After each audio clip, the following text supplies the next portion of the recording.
जय हिंद।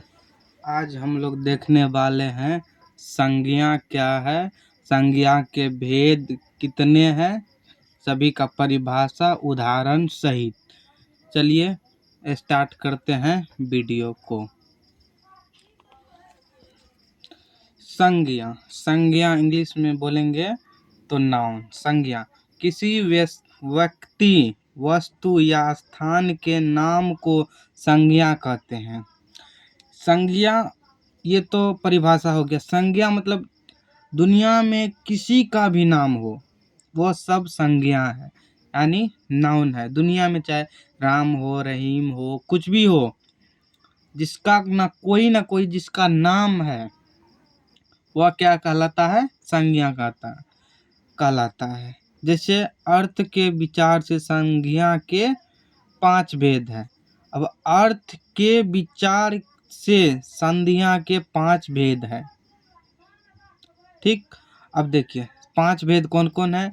व्यक्तिवाचक संज्ञा, जातिवाचक संज्ञा, समूहवाचक संज्ञा, द्रव्यवाचक संज्ञा। अब देखिए व्यक्तिवाचक संज्ञा क्या है। व्यक्तिवाचक जिस संज्ञा से किसी एक व्यक्ति या वस्तु का बोध हो उसे व्यक्तिवाचक संज्ञा कहते हैं। जैसे मान के चलिए राम किसी खास आदमी का नाम है, किसी खास व्यक्ति का नाम है। जैसे हो गया मोहन किसी खास व्यक्ति का नाम है। जैसे कृष्ण किसी खास व्यक्ति का नाम है। ताजमहल किसी खास स्थान का नाम है, किसी खास जगह का नाम है दिल्ली। हिमालय किसी खास, जिसमें किसी खास का बोध हो वह कहलाएगा व्यक्तिवाचक। अब देखते हैं जातिवाचक में जिस संज्ञा से किसी जाति के संपूर्ण समूह पदार्थ का बोध हो उसे जातिवाचक संज्ञा कहते हैं। जैसे गाय का एक जाति होता है। जैसे गाय बोलेंगे तो गाय में कौन सा गाय? काला गाय, उजला गाय, बिलेती गाय, कौन सा गाय? इसलिए गाय का एक जाति होता है। जैसे घोड़ा में कौन सा घोड़ा तो बहुत होता है, लेकिन घोड़ा में कौन सा घोड़ा? तो इसलिए घोड़ा जो है जातिवाचक है। आदमी बोलेंगे तो आदमी कौन सा आदमी? छोटा आदमी, बड़ा आदमी, काला आदमी, गोरा आदमी बहुत प्रकार का होता है। इसीलिए जो है आदमी को हम लोग किस में रखेंगे? कौन सा संज्ञा में? जातिवाचक संज्ञा में। जैसे औरत पूछेंगे तो औरत कौन सा औरत भी बहुत होता है। शादीशुदा औरत या जिसका शादी से नहीं हुआ है, मैरिड या अनमैरिड, कौन सा? इसीलिए जो है वुमेन इंग्लिश में बोलेंगे तो आदमी को इंग्लिश में मैन बोलते हैं। ठीक है, अब देखिए आगे भाववाचक जिस संज्ञा से किसी वस्तु या व्यक्ति के गुण, धर्म या स्वभाव का बोध हो उसे भाववाचक संज्ञा कहते हैं। जैसे बुढ़ापा को हम नहीं देख पाते हैं, लेकिन बूढ़ा इंसान को हम लोग देख पाते हैं। बुढ़ापा एक तरह से भाव है। अगर मान के चले कोई बूढ़ा व्यक्ति है, वो जो है अपने आप को बूढ़ा नहीं समझता है।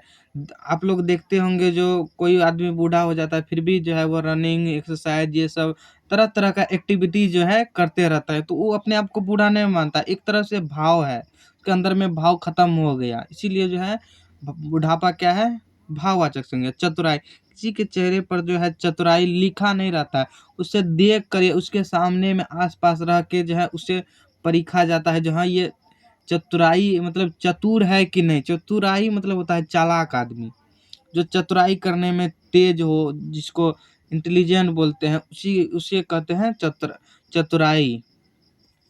जैसे मिठास हमको मीठ कैसे लगता है? मिठास क्या होता है? जैसे हम कोई चीज़ का मीठा चीज़ खाते हैं तो हमको पता चलता है जो हाँ ये मीठा है। लेकिन कैसे पता चलता है? स्वाद से पता चलता है, क्योंकि उस पे लिखा नहीं रहता है जो हाँ कि जो है से पता नहीं चलता है जी ये मीठा है कि खट्टा है। जब तक चखेंगे नहीं, तब तक टेस्ट नहीं करेंगे, तब तक पता नहीं चलेगा। तो यह भाव अंदर से भाव आता है जो हाँ ये खट्टा है या मीठा है, मिठास है या खट्टापन है। लकड़पन, दया, जैसी मान के चलिए दया आदमी को देख कर पता नहीं चलता है जो इसके अंदर दया होगा या करुणा होगा या क्रोध होगा या क्षमा होगा, इसीलिए जो है उसके सामने में आस-पास रह के जो है ना पता किया जाता है जो उसके अंदर दया है। दया वाले व्यक्ति जो हमेशा जो है नॉर्मल रहता है, शांत रहता है। लिखावट किसी का वो देख के आप पता नहीं कर सकते हैं जो इसका लिखावट अच्छा है या खराब है, या और भी तरह के कुछ भी और शब्द हो सकता है। इसीलिए जो है आदमी को देखकर जो है लिखावट लिखावट यानी राइटिंग राइटिंग को देख के पता नहीं करता। मित्रता, मित्र या मित्रता, मित्रता करने के लिए कोई उम्र मायने नहीं रखता है। मित्रता बस हो जाता है। सर्दी, सर्दी हमको लगता है तो पता चलता है, एहसास होता है जो हाँ भाव अंदर से आता है जो नहीं हमको ठंड लग रहा है, कुछ सर्दी लग रहा है, खांसी आ रहा है, इसीलिए जो है सर्दी भी जो क्या है भाववाचक संज्ञा है। नोट, आई, ता, वट, हट, पन, पा आदि प्रत्यय को शब्द में लगाकर भाववाचक संज्ञा बनाए जाते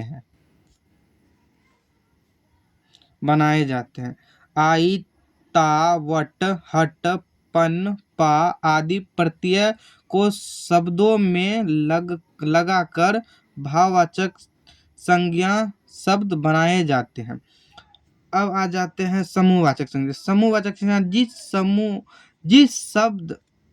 जिस शब्द से समूह या झुंड का बोध हो उसे समूहवाचक संज्ञा कहते हैं। जैसे सभा, सभा हम लोग देखते हैं तो सभा में क्या एक आदमी होता है? नहीं ना, सभा में मतलब बहुत सारे आदमी होते हैं, सब मिल वो अपना बात रखते हैं, वो अपना बात रखते हैं, पक्ष और विपक्ष दोनों आपस में मिल-जुल कर सभा होता है। मेला, मेला में कितना आदमी रहता है, जहाँ भीड़ का भाव हो, जैसे भीड़, भीड़ भी एक तरह का समूहवाचक संज्ञा है। कक्षा, कक्षा में एक आदमी तो नहीं रहता है, एक स्टूडेंट तो नहीं रहता है, हज़ारों के हज़ारों, लाखों की लाखों संख्या में जो है एक कक्षा में स्टूडेंट रहता है, या 50 हो या 60 हो, जितना भी हो, लेकिन कक्षा में, कक्षा का मतलब हुआ जहाँ पे विद्यार्थी की संख्या अधिक हो, समूह में हो, उसे कहेंगे समूहवाचक संज्ञा। अब लास्ट बच गया द्रववाचक संज्ञा। जिस वस्तुओं को नापा और तोला जा सके उनके नामों को द्रववाचक संज्ञा कहते हैं। जैसे सोना, सोना को जो है हम नापते हैं, तोलते हैं, जिससे जो है पता चल जाता है जो सोना इतना किलो है या इतना सोना का इतना दाम है, इससे जो है हम नाप तोल के पता करते हैं। वैसे पता नहीं चलेगा जो हाँ ये कितना किलो का है, नहीं है। जैसे चांदी, चांदी को जो है नाप तोल के देखते हैं। तेल है, तेल को नापते हैं कितना किलो है। दही को नापते हैं कितना किलो है। पानी को भी, पानी को मतलब वो ऐसे बोतल में इसका फिक्स दाम होता है, इतना पानी इतना बोतल में पानी है। आटा को किलो में नापते हैं, इतना किलो इतना आटा है। इसीलिए जो है ये सभी को जो है सोना, चांदी, तेल, घी, पानी, आटा, ये सब जो है व्यक्तिवाचक संज्ञा है। व्यक्ति द्रववाचक संज्ञा, सॉरी द्रववाचक संज्ञा है। ठीक है, आज का क्लास समाप्त करते हैं, मिलते हैं नेक्स्ट वीडियो में। तब तक के लिए जय हिंद।